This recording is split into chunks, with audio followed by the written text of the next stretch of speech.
What's going on, guys? It's your girl Angie Snatch coming at you with another episode of An Unbiased Truth, Decoding the Brother Polight Trial. Welcome to all my new subscribers and welcome back to the Snatch Gang. I am overwhelmed by the love I've received and I hope you will love me after this episode. So set your binoculars to unbiased because what we're going to talk about today may make some people feel uncomfortable and may make others feel a little more comfortable. But my job here is to be unbiased, to bring you all the information. I have my own opinions. However, I think it's important for you all to have all the information so you can come to your own conclusions as well. Today, what we're going to be talking about is the Brother Polight case, what the prosecution does not have. Now, this is going to be where the defense will try to poke holes in the prosecution's case because remember, part of the discovery is saying what you have and what you don't have. Now, all Polight is required to do is to give them an alibi, but as far as subpoenaing any additional witnesses or any additional documents, he does not have to do that. He can choose just to fight the state's case and poke holes in their case. And some people believe that that is a better route to go. What made me even find this is because remember we had talked about the prosecution's demand for an alibi, and I read Florida Criminal Procedure 3.220, and I talked about how it said that the defense had 15 days to respond. When that didn't happen, I said, okay, Angie, I want to look back through my documents to see if there were any caveats there. And there was.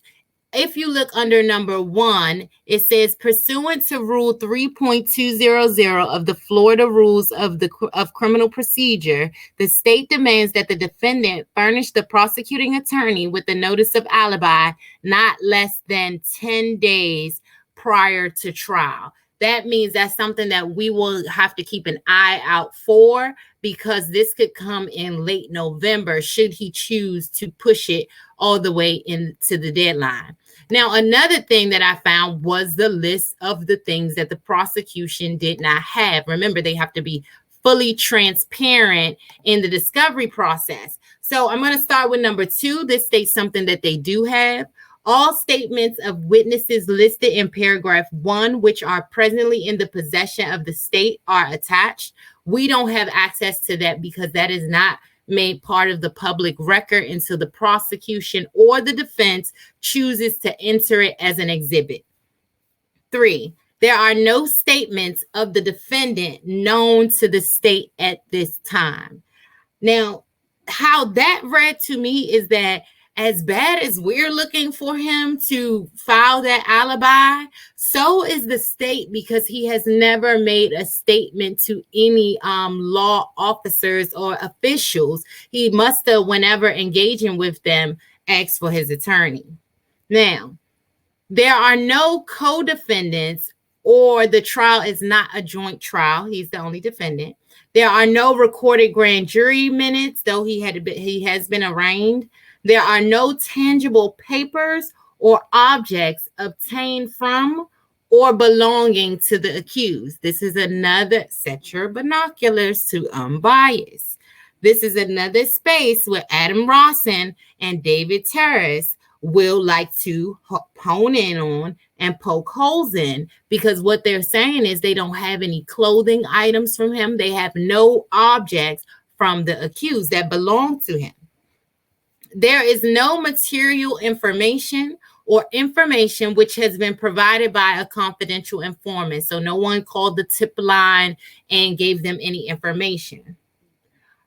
There has not been electronic surveillance, etc., of the defendant or his premises. Now, I have to splice that just a little bit because we do know from the evidence list of what the prosecution does have that they did get the right to assume his online identity. What they're saying here with electronic surveillance, that they didn't record him. There was a search and seizure, but there are no documents relating thereto known to the state at this time. You guys tell me, what do you think about that one? See, because if he chooses a jury trial, a jury trial is a collective of your peers, and we all have different ways that we assimilate information and the different perspectives, and all they need is one. Because me reading that sentence, I saw that two ways. There was a search and seizure, but there are no documents relating thereto known to the state at this time. One way I saw it was, okay, they did not collect any documents from the search and seizure. Then the other way I saw it was, okay, or are you saying that there were no documentation? There's no documentation of that search and seizure, which is why you're relying on the witness testimony and the expert testimony of the CSI team. I'm a little confused on that one. All reports or statements of experts presently in the state's possession are attached. All physical evidence known to the state at this time, not obtained from or belonging to the accused, is available for inspection and copying by contacting the undersigned assistant state attorney. There are no tangible papers, objects, or substances in the possession of law enforcement that could be tested for DNA. Now, this is another place that the defense can hone in on. Though I think, I'll give a little bit of my opinion. I do think that the prosecution's case is pretty rock solid because they have the 911 call, the CSI team. They have 2 lab reports. They got the rape kit. They got his DNA. I mean, they have a rock solid case. But I'm being unbiased, so I want to bring you this information. Now, this is where I think the defense will hone in on, because remember, part of the narrative, I don't know if you guys heard this part of the narrative, but part of the narrative I heard allegedly was that they were going downstairs, they were going to eat, but in that hotel room, allegedly, she was given alcohol as well as substances. So when they say there are no tangible papers, objects, or substances in the possession of law enforcement that could be tested for DNA, that allows an opportunity for the defense to come in and say, well, how can you say with surety that my client was in possession of these substances, that my client even handled these substances? Now, the prosecution will probably bring in the toxicology report and then probably bring in the expert witness, that lab technician that did it, because they will have to then refute the defense's side of things by the toxicologist breaking down blood levels, how long certain substances stay in your system, things like that.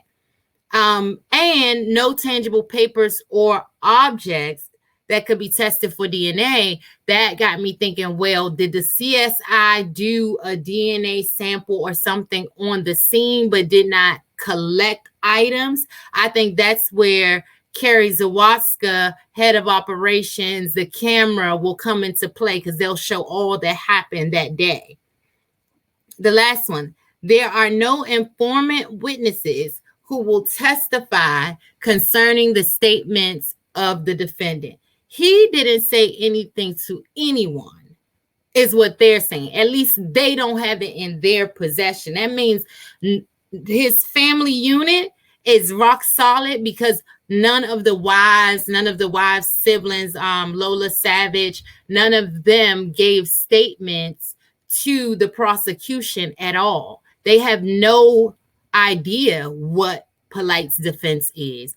And that's something that his attorneys may or may not use to their advantage, because what that means is that you can weave the narrative that you want, because you've never made any statement. You're not beholden to, well, didn't you say Saturday? But this was Friday. He has not made any statements, putting the defense at an advantage, because now what they do is they allow the prosecution to give them all this information, and it really explains why they waived their request for a speedy trial. They give them all this information, and they figure out how they can poke holes in it.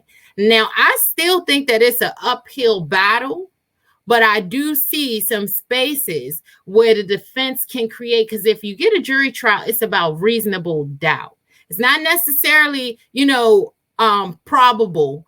It's about reasonable doubt. So you can think this probably could have happened. But if one juror believes, but reasonably, it may not have happened. That's what the defense is banking on. If they don't plea out, because he may plea out, we still do not know.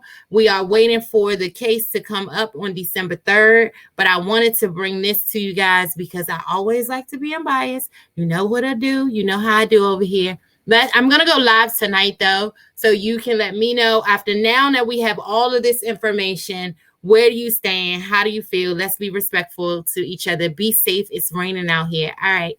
It's your girl, Angie Snatch.